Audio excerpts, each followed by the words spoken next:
everybody. Myself, Dr. Vishwa Rajlal, Faculty of Biotechnology, Jamshedpur Women's College, Jamshedpur. Today we will discuss about muscular tissues. In this we will discuss about introductions, types, functions. Muscular tissue is a specialized tissue found in animals which functions by contracting, thereby applying forces to different parts of the body. Muscle tissue consists of fibers of muscle cells connected together in sheets and fibers. Together, these sheets and fibers are known as muscles and control the movements of an organism as well as many other contractile functions. These are three different types of muscles found in animals depending on their uses. In a muscular tissue, cells are very large and the intercellular substance is very less. The cells of a muscular tissue contract in response to a given stimulus and then relax back to their original form and shape. This property of the muscular tissue is known as contractibility. These cells do not expand. The muscle cells are called fibers as they are thin and elongated. In our body, there are mainly three types of muscular tissues. First, voluntary or striated or skeletal muscles. Second, involuntary or smooth muscles. And third is cardiac muscles. So today we will discuss about voluntary or striated or skeletal muscles only. In next lecture we will discuss involuntary or smooth muscles or cardiac muscles.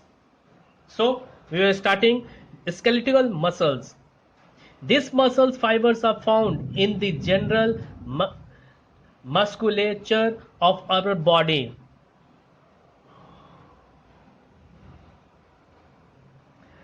These muscle fibers are found in the general musculature of our body. They are present in our body, generally attached to bones and tendons. Thereby, they are called skeletal muscle. They work according to our will, hence are voluntary in nature. Each muscle fiber is surrounded by a very thin layer of connective tissues, such as connective tissues over a single muscle fiber is called endomysium. Several muscle fibers are again covered by a connective tissues to form bigger bundles. This cover is perimysium.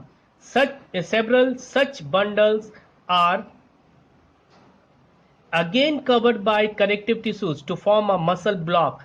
This outermost cover is called epimysium and is continuous with the tendons. The voluntary muscles fibers are long and cylindrical cells up to 40 mm in length. The fibers show a thickness of 20 micrometer. The muscle cells contains many nuclei. These nuclei are located towards the periphery of the fibers. Each fiber is enclosed in a delicate and thin membrane called sarcolemma. It is divided into many longitudinal fibers called myofibrils. Each myofibrils has alternate light or isotropic I band and a dark or anisotropic A band that gives the entire fiber a striated appearance. These muscle fibers are richly supplied with blood vessels, nerves and connective tissues. They also have a network of sarcoplasmic reticulum and a large number of mitochondria. The muscle fiber also contain calcium and magnesium ion and ATP.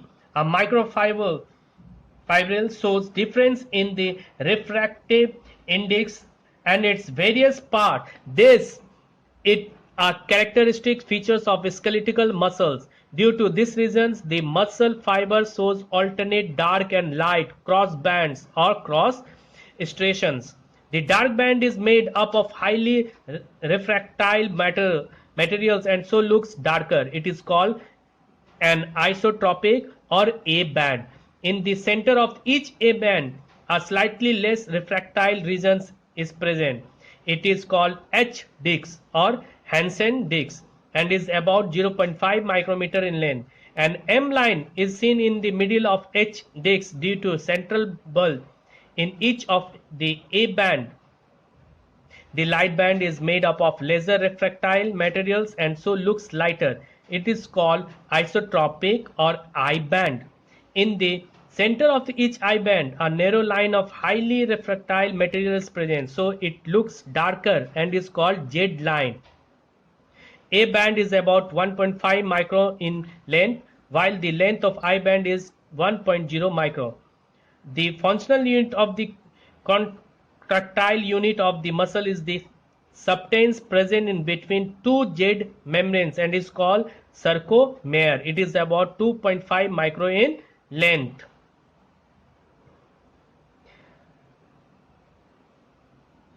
Electron microscope studies shows that the microfibers are made up of two types of protein filaments, thick filaments or primary filaments and thin filaments or secondary filaments. Means primary filaments and secondary filaments. First, thick filaments are approximately twice the diameter of thin filaments and are made up of a protein myosin. They are present in the A band. There are about 50 myosin molecules in each thick filament. Myosin filaments are 10 to 11 nanometer thick. Transverse sections through A band shows that each myosin filament is surrounded by 6 actin filaments in a regular hexagonal manner. Next, thin filaments. They are made up of proteins, actin, tropomyosin and troponin. Each thin filament contains about 300 to 400 actin molecules and 40 to 60 tropomyosin molecules. Actin filaments are thinner, about 4 to 5 nanometer in diameter. Thin filaments arrange themselves to form two chains of globular units that forms a long double helix. Tropomyosin molecules are long filaments located in the groups between two chains in the actin. It prevents the interactions between actin and myosin filaments. Troponin molecules are small globular units located at intervals along the tropomyosin molecules. So this is about skeletal muscles. Thank you.